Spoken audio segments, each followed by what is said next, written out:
जरा कल्पना कीजिए, आपकी बिल्ली खेल रही थी, अचानक गलत तरीके से कूदी और अब लंगड़ा रही है। या उसने मेज से कुछ ऐसा खा लिया जो उसे नहीं खाना चाहिए था। सबसे पहला ख्याल आता है घबराहट, और दूसरा, अब तुरंत क्या करें। आज हम और आप मिलकर इस घबराहट से हमेशा के लिए छुटकारा पाएंगे। आज हम एक ऐसी बेहतरीन बिल्ली फर्स्ट एड किट तैयार करेंगे जो हर उस घर में होनी चाहिए जहां हमारा प्यारा मूंछों वाला दोस्त रहता है। और मेरा वादा है, आपको ये जानकर हैरानी होगी कि इसका सबसे महत्वपूर्ण घटक बिल्कुल भी दवा नहीं है। बिल्लियां अक्सर अविश्वसनीय रूप से फुर्तीली और मजबूत लगती हैं, लेकिन उनकी जिज्ञासा अक्सर छोटी मोटी चोटों, जहर खाने या एलर्जी का कारण बन जाती है। और जब तक आप पशु चिकित्सक को फोन करते हैं या क्लिनिक पहुंचते हैं, तब तक कीमती मिनट बीत जाते हैं। इन्हीं पलों में एक सही तरीके से तैयार की गई फर्स्ट एड किट आपकी सबसे बड़ी मददगार साबित होती है। एक मुख्य नियम हमेशा याद रखें, फर्स्ट एड किट डॉक्टर के पास जाने से पहले प्राथमिक उपचार देने का आपका उपकरण है, न कि उनका विकल्प। तो चलिए इसे तैयार करना शुरू करते हैं। तो चलिए खोलते हैं अपनी वो काल्पनिक फर्स्ट एड किट। सबसे पहले हम उसमें क्या रखेंगे? जाहिर है, घाव पर लगाने वाले ड्रेसिंग मटेरियल। ये बिल्कुल बुनियादी चीज है जिसके बिना किसी भी तरह के कट, खरोंच या ज्यादा गंभीर चोट में काम नहीं चलेगा। इस हिस्से में सबसे जरूरी है स्टराइल गॉज पैड। खास ध्यान दें, ये स्टराइल होने चाहिए। जब त्वचा कट जाए या छिल जाए तो आपका सबसे बड़ा दुश्मन होता है संक्रमण। स्टराइल पैड यह सुनिश्चित करते हैं कि आप घाव में और बैक्टीरिया न फैलाए। और यहां एक बहुत ही अहम बात है, कभी नहीं, सुन लीजिए, कभी भी खुले घाव पर साधारण रुई, कॉटन का इस्तेमाल न करें। इसके छोटे रेशे घाव की सतह पर आसानी से चिपक जाते हैं और फिर इन्हें निकालना बेहद मुश्किल हो जाता है। इससे गंभीर सूजन हो सकती है और घाव भरने में ज्यादा समय लग सकता है। गॉज पैड से आप घाव के आसपास के हिस्से को हल्के हाथ से साफ कर सकते हैं। मामूली खून बहना रोकने के लिए उस पर हल्का दबाव डाल सकते हैं, या फिर पट्टी के नीचे एक सुरक्षात्मक परत के तौर पर इस्तेमाल कर सकते हैं। बेहतर होगा कि आप अलग अलग साइज के कई पैकेट अपने पास रखें। छोटे पैड हल्की खरोंचों के लिए और बड़े, ज्यादा गंभीर चोटों के लिए। यह आपकी फर्स्ट एड किट का सबसे जरूरी इस्तेमाल होने वाला सामान है। अब जब हमने घाव को स्टेराइल पट्टी से ढक दिया है, तो इसे किसी तरह टिकाना होगा। और यहीं पर वेटनरी फर्स्ट एड किट का असली सुपर हीरो आता है, स्वयं चिपकने वाली पट्टी। अगर आपने कभी किसी बिल्ली पर साधारण प्लास्टर चिपकाने की कोशिश की है, तो आप जानते हैं कि यह कितनी बड़ी मुश्किल है। वह बालों में बुरी तरह चिपक जाता है और उसे हटाना सभी के लिए एक बुरा सपना बन जाता है। जो जानवर पहले से ही दर्द में और डरा हुआ होता है, उसे और भी ज्यादा तनाव मिलता है। स्वयं चिपकने वाली पट्टी इस समस्या को बहुत ही आसान और शानदार तरीके से हल करती है। इसकी खासियत यह है कि यह केवल खुद से चिपकती है, लेकिन बालों, त्वचा या फर्नीचर से इसका कोई लेना देना नहीं होता। आप बस इसे पट्टी के ऊपर जरूरी जगह पर लपेटते हैं, कुछ घुमाव देते हैं, काटते हैं और सिरे को दबा देते हैं। बस पट्टी कसकर बैठ जाती है, खिसकती नहीं है, लेकिन साथ ही ऊतकों को दबाती भी नहीं है। और जब इसे हटाने का समय आता है, तो ये उतनी ही आसानी से खुल जाती है, बिना एक भी बाल खींचे। ये आसान सा उपाय आपके और आपके पालतू जानवर के बहुत सारे तनाव को बचाएगा। अपनी फर्स्ट एड किट में ऐसे बैंडेज का कम से कम एक रोल जरूर रखें। ठीक है, हमने पट्टी तो तैयार कर ली है, लेकिन इसे लगाने से पहले घाव को साफ करना जरूरी है। और यहीं मैं आपको एक बहुत ही आम गलती से आगाह करना चाहता हूं। कृपया बिल्ली के घावों पर आयोडीन, जेलियन और मेडिकल स्प्रिट का इस्तेमाल करना भूल जाइए। जो चीज इंसानों के लिए ठीक है, वह बिल्लियों के लिए बहुत खतरनाक हो सकती है। उनकी त्वचा बहुत ज्यादा नाजुक होती है और ये कठोर रसायन गंभीर रासायनिक जलन और दर्द पैदा कर सकते हैं।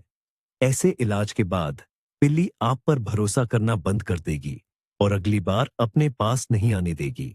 आपके लिए सही विकल्प है पानी आधारित, अल्कोहल मुक्त एंटीसेप्टिक्स। और यहाँ बिना किसी शक के चैंपियन है क्लोरहेक्सिडाइन। ये बेहतरीन तरीके से कीटाणुनाशक का काम करता है, जलता नहीं है, खुजली पैदा नहीं करता और फर को रंगता भी नहीं है। बस इससे एक स्टेरिल नैपकिन, जिसके बारे में हमने पहले बात की थी, भिगोई और घाव के आसपास की त्वचा को धीरे से साफ करे। यह एक सुरक्षित, प्रभावी और बहुत ही किफायती उपाय है जो पशु चिकित्सा की फर्स्ट एड किट में होना ही चाहिए। तो अब एक ऐसी स्थिति पर गौर करते हैं जहां घाव को सिर्फ कीटाणु रहित करने से पहले उसे धोना जरूरी हो जाता है। कल्पना कीजिए, आपकी बिल्ली बाहर से एक ऐसी खरोंच के साथ लौटी है जिसमें मिट्टी या छोटा मोटा कचरा साफ दिख रहा है। ऐसे में सीधे एंटीसेप्टिक डाल देना सही नहीं होगा। पहले उसे अच्छी तरह साफ करना होगा और इसके लिए हमारी फर्स्ट एड किट में एक और आसान पर बेहद प्रभावी चीज होनी चाहिए, नॉर्मल सलाइन सॉल्यूशन। कई लोग इसे सलाइन वाटर या नॉर्मल सलाइन के नाम से जानते हैं। असल में यह एक स्टराइल नमक का घोल है जिसकी सांद्रता हमारे रक्त प्लाज्मा के बिल्कुल बराबर होती है। इसी वजह से यह शरीर के लिए पूरी तरह से निष्क्रिय होता है। यह न तो जलन पैदा करता है और न ही किसी तरह की कोई और दिक्कत। यह यांत्रिक सफाई के लिए एक आदर्श उपाय है। आप इसे बिना सुई वाले सिरिंज में भरकर दबाव से घाव को धो सकते हैं और वहां से सभी बाहरी कणों को आसानी से बाहर निकाल सकते हैं। लेकिन इसका एक दूसरा, उतना ही महत्वपूर्ण उपयोग आंखों को धोने के लिए भी है। अगर बिल्ली की आंख में धूल का कण, कोई तिनका या बाल चला गया हो तो नॉर्मल सलाइन सॉल्यूशन आपका सच्चा साथी बन सकता है। इससे आप सुरक्षित और प्रभावी ढंग से आंख के गोले को धोकर उस चीज को बाहर निकाल सकते हैं जो जलन पैदा कर रही है। यह एक बहुमुखी और बहुत सस्ता उपाय है जो आपको कई अलग अलग आपात स्थितियों में काम आएगा। तो घाव को हमने धो लिया है और कीटाणु रहित भी कर दिया है। अब अगला कदम क्या है? कभी कभी, खासकर अगर खरोंच या घाव गहरा हो, तो उसे जल्दी ठीक होने में मदद की जा सकती है। इसके लिए कुछ खास घाव भरने वाले मरहम उपलब्ध हैं और यही मुझे एक बहुत ही महत्वपूर्ण चेतावनी देनी है। ऐसी कोई भी मरहम चुनने और उसे लगाने का फैसला सिर्फ पशु चिकित्सक का होना चाहिए। अपनी बिल्ली के लिए खुद से कोई मरहम न चुने, खासकर ऐसी जिनमें एंटीबायोटिक्स हों। हालांकि एक ऐसी मरहम है जिसे कई पशु चिकित्सक मामूली साफ सुथरे कटों या घावों के लिए घर पर इस्तेमाल करने की सलाह देते हैं। यह मरहम लेवोमिकोल है। यह दोहरी कार्रवाई करती है। यह बैक्टीरिया से लड़ती है और ऊतकों के पुनर्जनन को भी बढ़ावा देती है। पर इसमें एक बात का ध्यान रखना जरूरी है। मरहम लगाने के बाद आपको यह सुनिश्चित करना होगा कि बिल्ली उसे चाट न ले। इसके लिए जिस जगह पर मरहम लगाई गई है उसे आमतौर पर एक साफ कपड़े या पट्टी से ढककर उसी चिपकने वाली पट्टी, सेल्फ एडहेसिव बैंडेज से बांध दिया जाता है। लेवोमिकुल का उपयोग केवल छोटे सतही घावों पर ही किया जा सकता है और वह भी तभी जब आप पूरी तरह आश्वस्त हों कि घाव साफ है। किसी भी संदेह की स्थिति में या यदि चोट गंभीर लगे तो सबसे पहले पशु चिकित्सक को फोन करे या उनके पास जाए। आइए अपनी फर्स्ट एड किट में कुछ ऐसी चीजें शामिल करें जो दिखने में भले ही मामूली हों पर बहुत काम की होती है। सबसे पहले रुई के पैड। ध्यान दें, सिर्फ रुई नहीं बल्कि पैड, ये इस्तेमाल करने में ज्यादा सुविधाजनक होते हैं। इनकी बनावट घनी होती है, ये आसानी से बिखरते नहीं और न ही इनसे ऐसे रेशे निकलते हैं जो घाव में जा सकते हैं। उदाहरण के लिए, इन्हें क्लोरहेक्सिडीन में भिगोकर घाव के आसपास की त्वचा को साफ करना, धूल या खून हटाना बेहद आसान हो जाता है। दूसरी चीज है कॉटन स्वैब या ईयरबड्स। ये दवा को ठीक जगह पर लगाने के लिए बहुत उपयोगी होते हैं। जैसे अगर आपको किसी छोटी खरोच पर मरहम लगाना हो या आंख के कोने को साफ करना हो, इनकी मदद से आप दवा को सीधे वहीं लगा सकते हैं जहां जरूरत हो, उसे चारों ओर फैलने से बचाते हुए। ये भले ही सस्ती और छोटी चीजें हों, पर जरूरत पड़ने पर इनकी कमी बड़ी समस्या पैदा कर सकती है। इसलिए अपनी फर्स्ट एड किट में इनके लिए जगह जरूर रखें। ये घावों की सफाई और इलाज को ज्यादा साफ सुथरा और असरदार बना देंगे। तो अब हम बात करेंगे औजारों की, और हमारी सूची में पहला उपकरण सबसे सुरक्षित होना चाहिए। ये कैंची है, लेकिन सामान्य नहीं, बल्कि जिनकी नोकें कुंद और गोलाकार सिरे वाली हो। ऐसा क्यों जरूरी है? कल्पना कीजिए, आपको एक बेचैन और छटपटाती हुई बिल्ली के पंजे से पट्टी का एक टुकड़ा काटना है। तेज धार वाली कैंची से एक भी गलत हरकत और आप गलती से जानवर को चुभ या काट सकते हैं, जिससे उसे एक और चोट लग सकती है। कुंद सिरे वाली कैंची ऐसी किसी भी संभावना को पूरी तरह से खत्म कर देती है। इनसे आप पालतू जानवर की त्वचा के बिल्कुल करीब बेझिझक काम कर सकते हैं। उसे चोट पहुंचाने का डर नहीं रहता। इन्हीं कैंची से जरूरत पड़ने पर आप घाव के आसपास के बालों को सावधानी से काट सकते हैं, ताकि वे उपचार में बाधा न डाले और घाव में न घुसे। इन्हें टैक्टिकल कैंची या बैंडेज कटिंग कैंची भी कहा जाता है। यह भले ही एक छोटी पर बहुत महत्वपूर्ण चीज है, जो आपकी दूरदर्शिता और बिल्ली की सुरक्षा के प्रति आपकी परवाह को दर्शाती है। आपकी फर्स्ट एड किट में अगला जरूरी उपकरण है चिमटी। लेकिन वो मोटी भौहें बनाने वाली चिमटी नहीं, बल्कि एक पतली चिमटी जिसके सिरे अच्छी तरह से मिलते हों और तीखे हों। इसका मुख्य काम बारीक और सटीक काम करना है। ऐसी ही चिमटी से आप बिल्ली के पंजे से कोई कांटा या फांस सावधानी से उठाकर निकाल पाएंगे। इसे उंगलियों से या मोटी चिमटी से निकालने की कोशिश करने पर बहुत संभावना है कि फांस टूट जाए और उसका एक हिस्सा त्वचा के अंदर ही रह जाए, जिससे सूजन आ सकती है। चिमटी का दूसरा और उतना ही महत्वपूर्ण उपयोग है टिक्स, कीट को हटाना। अगर आप ऐसे इलाके में रहते हैं जहां टिक्स सक्रिय है और आपकी बिल्ली बाहर घूमने जाती है, तो परजीवी को सही तरीके से निकालना आना एक बेहद जरूरी हुनर है। चिमटी से टिक को त्वचा के जितना हो सके करीब से पकड़ना चाहिए और सावधानी से घुमाते हुए या हल्के से मोड़ते हुए उसे बाहर निकालना चाहिए। एक सही चिमटी आपको ऐसा करने में मदद करेगी, बिना टिक के शरीर को कुचले और बिना उसके सिर को त्वचा में छोड़े, जो संक्रमण को रोकने के लिए बेहद जरूरी है। तो एक अच्छी गुणवत्ता वाली चिमटी विलासिता नहीं, बल्कि एक आवश्यकता है। आइए औजारों की सूची में आगे बढ़ते हैं। अब मैं आपको एक ऐसी चीज के बारे में बताऊंगा जिसे कई लोग कम आंकते हैं, लेकिन इसकी गैर मौजूदगी एक आसान काम को भी बड़ी मुश्किल में बदल सकती है। यह एक साधारण बिना सुई वाला डिस्पोजेबल सिरिंज है। मैं सलाह देता हूं कि आपके पास अलग अलग आयतन के 2-3 सिरिंज हों, जैसे 2 और 5 मिलीलीटर के। आखिर इनकी जरूरत क्यों है? सबसे पहले, बिल्ली को तरल दवा देने के लिए यह एक बेहतरीन उपकरण है। चम्मच से दवा पिलाने की कोशिश अक्सर इस बात पर खत्म होती है कि आधी दवा आपके कपड़ों पर गिर जाती है और आधी बिल्ली के मुंह पर। लेकिन सिरिंज से आप सावधानी पूर्वक तरल पदार्थ को मुंह के कोने में, गाल के पीछे डाल सकते हैं और बिल्ली इसे सहज रूप से निगल लेगी। दूसरे, बिना सुई वाला सिरिंज निर्जलीकरण की स्थिति में या यदि जानवर को सिर्फ पानी पिलाना हो, तो आपका सहायक है। आप इसमें साफ पानी भरकर बिल्ली के मुंह में थोड़ा थोड़ा करके डाल सकते हैं। और तीसरा, जैसा कि हमने पहले भी बात की है, इससे घावों या आंखों को सलाइन घोल से धोना बहुत सुविधाजनक होता है, जिससे पानी की सही धार बन पाती है। यह एक बहुपयोगी और अपरिहार्य उपकरण है, जिसकी कीमत बहुत कम है, लेकिन फायदे अनगिनत है। हमारी फर्स्ट एड किट में अगला जरूरी उपकरण है इलेक्ट्रॉनिक थर्मामीटर।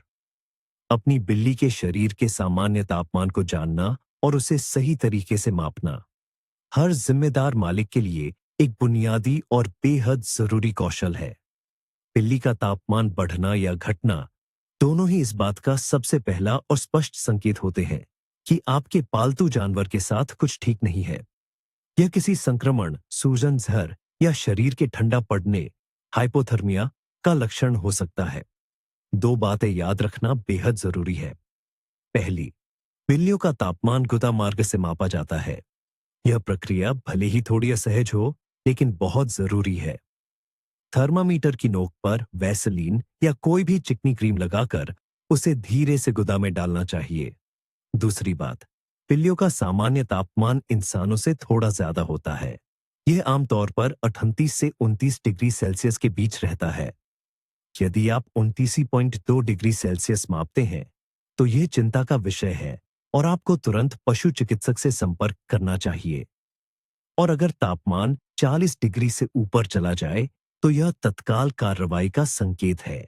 इलेक्ट्रॉनिक थर्मामीटर आपका सबसे महत्वपूर्ण नैदानिक उपकरण है, जो आपको खतरे को समय रहते पहचानने में मदद करेगा। अब हम एक ऐसे उपकरण की बात करेंगे जो आमतौर पर ग्रूमिंग का हिस्सा माना जाता है, लेकिन आपातकालीन स्थिति में यह एक चिकित्सीय उपकरण बन सकता है। यह है नेल क्लिपर, जिसे नाखून कट्टर भी कहते हैं। आप सोचेंगे, ये फर्स्ट एड किट में क्यों होना चाहिए? जवाब सीधा सा है, नाखूनों की चोटों में मदद के लिए। बिल्लियों के नाखून सिर्फ खरोंच नहीं होते, वे अंदर से रक्त वाहिकाओं और तंत्रिकाओं से बनी एक जटिल संरचना होते हैं। कभी कभी खेलते खेलते या किसी गलत कूद के दौरान बिल्ली का नाखून कहीं फंसकर आंशिक रूप से टूट सकता है या उखड़ सकता है। टूटा हुआ नाखून बहुत दर्द देता है, हर चीज में अटकता है, जिससे और ज्यादा चोट लगने की संभावना होती है और खून भी बह सकता है। ऐसी स्थिति में टूटे हुए नाखून के सिरे को सावधानी से काटना जरूरी हो जाता है, ताकि वह परेशान न करे और चोट को और न बढ़ाए। यह बहुत सावधानी से करना चाहिए, ताकि नाखून के अंदर के मांसल हिस्से को चोट न लगे। लेकिन कभी कभी डॉक्टर के पास जाने से पहले यही एकमात्र सही उपाय होता है। इसलिए एक अच्छी गुणवत्ता वाला तेजधार का नेल क्लिपर हमेशा आपके पास होना चाहिए। नाखूनों की चोट पर बात करते हुए आपको इसके सबसे अप्रिय परिणाम, यानी खून बहने के लिए तैयार रहना चाहिए। अगर नाखून काटते समय गलती से खून की नस कट जाए या बिल्ली खुद अपना नाखून उखाड़ ले, तो खून काफी तेजी से बह सकता है। डरी हुई बिल्ली पंजा हिलाएगी, हर जगह खून के छींटे उड़ाएगी, जिससे आपकी घबराहट और बढ़ जाएगी। सामान्य उपायों से ऐसे केशिका रक्तस्राव को रोकना अक्सर मुश्किल होता है। ऐसे मामलों के लिए आपकी प्राथमिक चिकित्सा किट में एक विशेष रक्तस्राव रोकने वाला साधन जरूर होना चाहिए। यह एक विशेष हेमोस्टैटिक पाउडर या चूर्ण हो सकता है, जो पेट शॉप्स में आसानी से मिल जाता है। आपको बस एक चुटकी पाउडर सीधे खून बहते नाखून के सिरे पर लगाना है और खून कुछ ही सेकंड में जम जाएगा।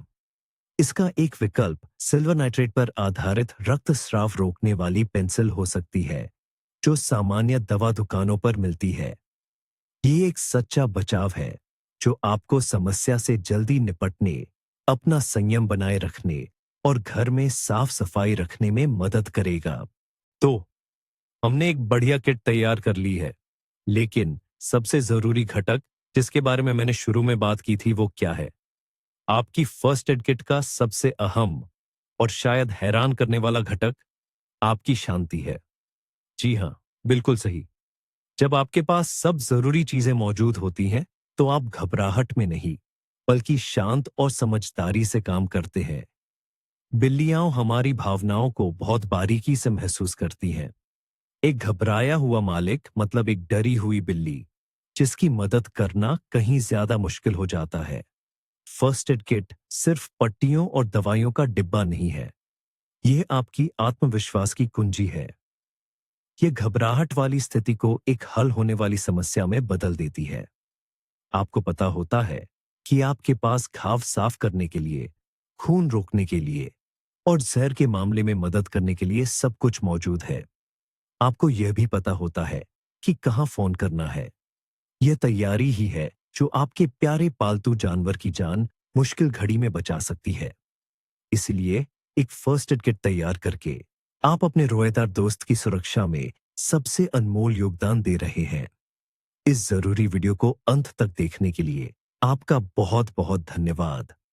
अगर यह जानकारी आपके लिए उपयोगी रही हो, तो वीडियो को लाइक करें और चैनल को सब्सक्राइब करें, ताकि आप अपने प्यारे रोएदार दोस्तों की देखभाल से जुड़ी नई सलाहें न चूकें। अब आपके लिए एक सवाल, इस लिस्ट में से क्या क्या चीजें आपकी फर्स्ट एड किट में पहले से मौजूद हैं, या शायद हम कुछ भूल गए हों? कमेंट्स में जरूर बताएं। आइए मिलकर एक बेहतरीन लिस्ट तैयार करें।